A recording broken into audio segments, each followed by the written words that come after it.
un soir, Nicolas Poincaré. On va maintenant parler de Rémi Gaillard. Rémi Gaillard, je vous rappelle que nous sommes en direct, donc vous pouvez dire absolument ce que vous voulez. Bah, il n'y a justement, pas de montage. justement. Alors, allez-y. Non mais justement, c'est pas une connerie, je vous assure. C'est Sandra, si tu m'entends, j'ai laissé les clés comme d'hab et je rentrerai vers 2h du mat. Non mais c'est pas des conneries.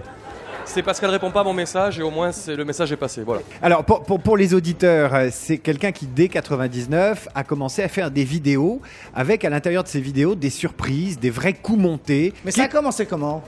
Ça a commencé quand j'ai regardé la télé justement et quand j'ai regardé la soupe qui nous servait, tu vois. Et je me suis fait la réflexion, je me suis dit putain quand même. N'importe qui peut faire de la télé, ils se foutent vraiment de notre gueule, quoi. Et donc j'ai lancé ça comme un pari à mes amis, ils m'ont dit mais attends, mais t'es qu'une merde, t'as qu'à faire mieux. Je dis bon, mais attends, qui c'est qui me filme, quoi. Moi, ce qui m'intéresse, c'est de savoir combien de temps ça prend pour préparer, ça s'improvise pas, est-ce que ça s'écrit, et puis voilà, quoi.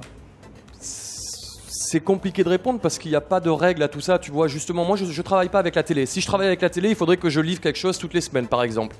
Quand je te dis que je suis un branleur, c'est justement parce que j'ai aucune contrainte, c'est-à-dire je fais ce que je veux, et j'emmerde la télé comme j'emmerde Paris. Donc t'imagines vraiment On a bien fait de venir. à quel degré ça se situe, quoi, tu vois. Et quand je te dis que je suis un branleur, c'est que je pourrais faire beaucoup plus, quoi. Et en même temps, si je travaille à la télé, peut-être que je ferais beaucoup plus de merde aussi. Donc j'essaie de faire les choses bien, donc je prends mon temps, je suis jamais pressé, et c'est quand ça me vient, tu vois. Là c'est le printemps, j'ai un peu moins envie de bosser, en plus on est dans le sud, il va commencer à faire beau, la plage, tout ça, donc il y aura peut-être moins de vidéos en ligne. Enfin c'est vraiment aléatoire et il n'y a pas vraiment de règles à tout ça. Parce que moi j'étais naïf à l'époque, quand j'ai commencé mes conneries, j'ai commencé à tourner des séquences ici. Et j'ai monté une petite cassette vidéo et je suis monté à Paris parce que je pensais qu'à Paris, bon, enfin bref. J'ai présenté ça à Christophe de Chavannes qui m'a juste pris mes idées, qui les a présentées, qui les avait fait par un autre mec. Après, je suis monté, je les ai présentés à Michael Youn. Je crois qu'il faudrait que je dise un mot pour éviter le procès, mais ça me vient pas. Non, mais je l'emmerde aussi, ouais, hein, donc. Enfin, normalement, j'ai dit un mot là, je sais pas, j'aurais dû Non, dire. mais attention, ouais. on va Vos propos n'engagent que vous. Hein, voilà, exactement. Et je vous emmerde aussi, tiens. Voilà. Hein, non, je déconne.